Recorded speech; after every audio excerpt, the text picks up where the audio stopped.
வேளச்சேரி பரங்கிமலை பறக்கும் ரயில் இயக்கத்துக்கான சோதனை ஓட்டம் நாளை நடைபெறும் என அறிவிக்கப்பட்டுள்ளது. இதுகுறித்து தெற்கு ரயில்வே வெளியிட்டுள்ள செய்திக்குறிப்பில், ரயில்வே பாதுகாப்பு ஆணையர் ஜனகுமார் கார்க் தலைமையில் புதிதாக அமைக்கப்பட்ட பாதைகள் மற்றும் தொழில்நுட்ப வசதிகள் ஆய்வு செய்யப்பட உள்ளதாக தெரிவிக்கப்பட்டுள்ளது. நாளை மதியம் 1:30 மணி முதல் மாலை 6 மணி வரை அதிவேக சோதனை ஓட்டம் நடைபெறும். இந்த சோதனை வெற்றிகரமாக முடிந்த பின் மட்டுமே பயணிகள் சேவை தொடங்கப்படும். பொதுமக்களின் பாதுகாப்பை கருத்தில் கொண்டு அனுமதி இல்லாத நபர்கள் யாரும் தண்டவாளங்களுக்கு அருகில் செல்ல வேண்டாம் என்றும் அப்பகுதியில் பணியாற்ற வேண்டாம் என்றும் தெற்கு ரயில்வே எச்சரிக்கை விடுத்துள்ளது.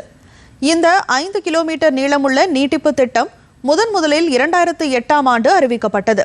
ஆனால் நிலம் கையகப்படுத்தல் சிக்கல்கள், நிதி பற்றாக்குறை, வழக்குகள் மற்றும் பல்வேறு துறை ஒருங்கிணைப்பு பிரச்சினைகள் காரணமாக திட்டம் பல ஆண்டுகள் தாமதமடைந்தது. பல தடைகள் இருந்த போதிலும் தற்போது பணிகள் நிறைவடைந்து சோதனை கட்டத்தை எட்டியுள்ளது. இந்த பாதை பயன்பாட்டிற்கு வந்தால் தென் சென்னை பகுதிகளில் ரயில் இணைப்பு மேம்படும் என எதிர்பார்க்கப்படுகிறது.